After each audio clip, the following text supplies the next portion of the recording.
Now the Bible says this, not me. In verse 11, it says, one was with his neighbor's wife. The Bible says we should not covet. Covet means we should not bother nothing that don't belong to you. It also says one was with his sister-in-law. And it also says one was with his sister, his father's daughter. Now, we're a church, but we all know that these things do happen. You can act like it don't if you want to, but don't fool yourself. These things do happen. They were hunting their members like a roaring lion. Now, we know if a lion is stalking somebody, it's in the woods, it's tiptoeing, it's stalking you. That's how a lion stalks you, like prey. But these were the people in the church, the house of God. They were stalking the members like prey to take advantage of them.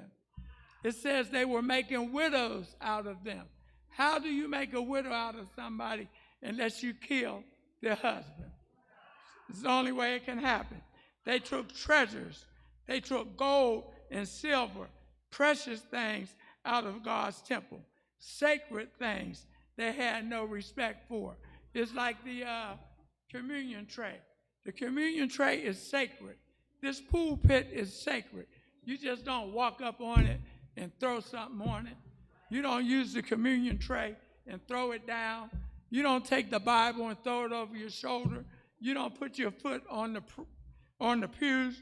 We have to respect God's house. Now, we have had some people come in this church and they would steal anything that wasn't nailed down. As Rhonda would say, they must have lost their mind. But the servants of God were in God's house, stealing, lying, and taking advantage of the people of God. They were robbing people and manipulating people. We know what robbery is. Robbery is just strong-arm robbery. You're taking something that don't belong to you. They were committing extortion. The mafia committed extortion. They find out how much money you make, and they decide how much of your hard-earned money you're going to have to give them. They were out of control. I don't know if y'all I used to watch a movie on TV. It was called Ladies Gone Wild.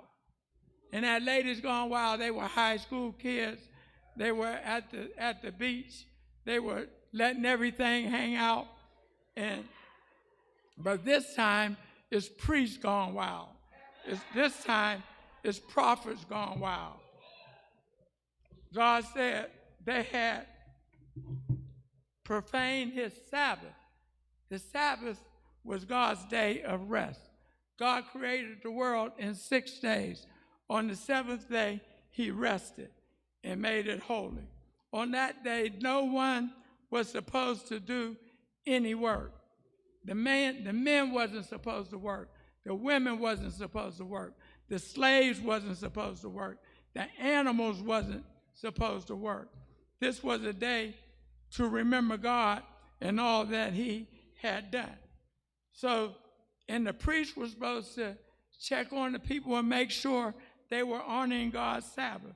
But how can you make sure somebody else is doing right when you yourself is not doing right? I think it's unimaginable to imagine our pastor not talking about communion on Sunday, not explaining to new candidates what baptism means to call. I don't want to open up the doors to the church, or I don't want to do offering. It's unimaginable to imagine the praise team saying they don't want to sing anymore. It's unimaginable to imagine the deacons saying we don't want to do a devotional topic anymore.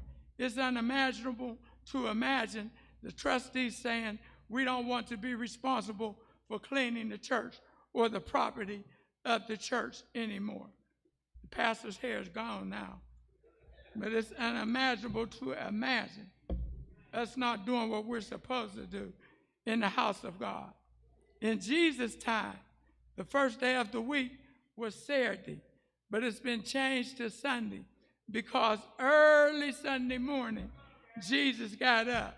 Because early Sunday morning, sinners got sanctified. Because early Sunday morning, sins got nullified.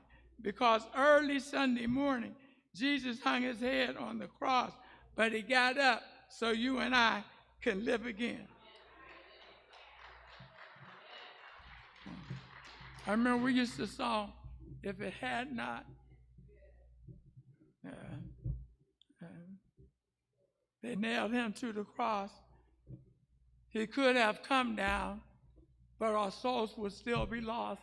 The ransom was so high, only he could pay the cross. It was not the nails that held him to the cross. I need to give a testimony, not test a lie. Some people